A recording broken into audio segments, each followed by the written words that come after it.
Hey, what's up everybody? This is Spencer from Pixel and Bracket. In this tutorial, I'm going to show you how to add a gradient fill to editable text, which is not nearly as easy as you might think.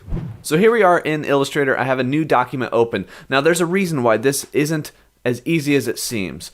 Normally when you have an object like just a simple rectangle, you go up to Window, down to Gradient, and all you have to do is click on the gradient slider and it adds a gradient, and then you can make adjustments. Well, with text, with editable text in particular, we'll grab the Type tool, shortcut key T, type something on our canvas. How about the word gradient? Hope I spelled it right. I'm going to scale that up. Boom. Okay, with text, one would think I could just click the gradient slider.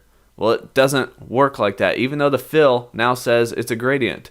Why? I don't know. You might have given up at this point, but just wait, because I have the solution. So how do we add a gradient to editable text? I'm going to go ahead and duplicate this into two pieces.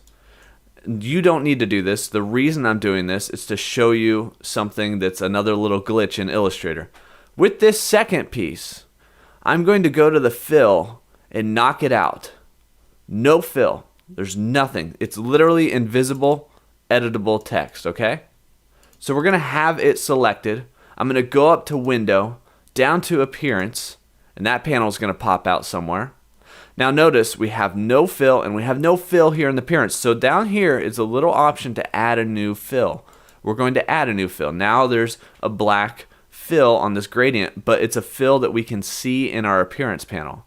With this fill selected, go back to your gradient panel and now click on the gradient slider.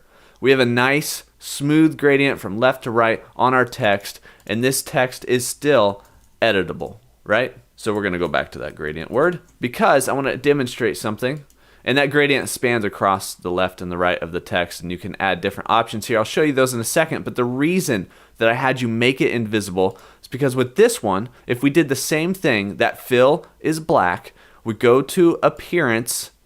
Notice how there's no fill here, but the fill here is black. If I add a fill here, which is black, seems easy enough, and go to that gradient and add that gradient, look at what happens.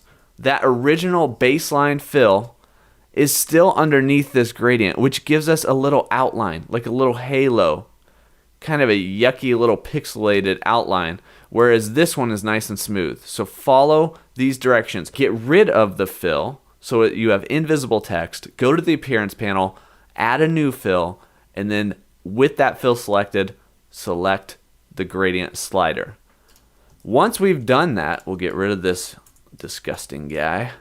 Once we've done that, we can adjust our gradient in any way. So you can click on one of the colors here. You can adjust the opacity of the color. Oops. You can actually double click on that color and change the color. So if I wanted it to red to black, you can click in this space where these color tabs are to add new colors. So I could do a yellow in the middle of that. So it's going from red to yellow to black. We can adjust where those colors appear in our gradient. We can adjust where the middle of those two colors are, like how quickly it goes from red into the yellow and then into the black, okay? One other thing, we can adjust the angle, right? So we could select any other angle, like 180 to flip that whole gradient, or we could go 90 to make that gradient from top to bottom. We can adjust whether it's linear or radial. A radial gradient will start from the center out, or if you turn the angle of it, you're going to be able to go the other way, or just flip your colors. If you wanted like black in the center and red on the outside, you could just flip the colors, and that changes where they're at in position. Think of this as a circle that's sort of scaling out from the center.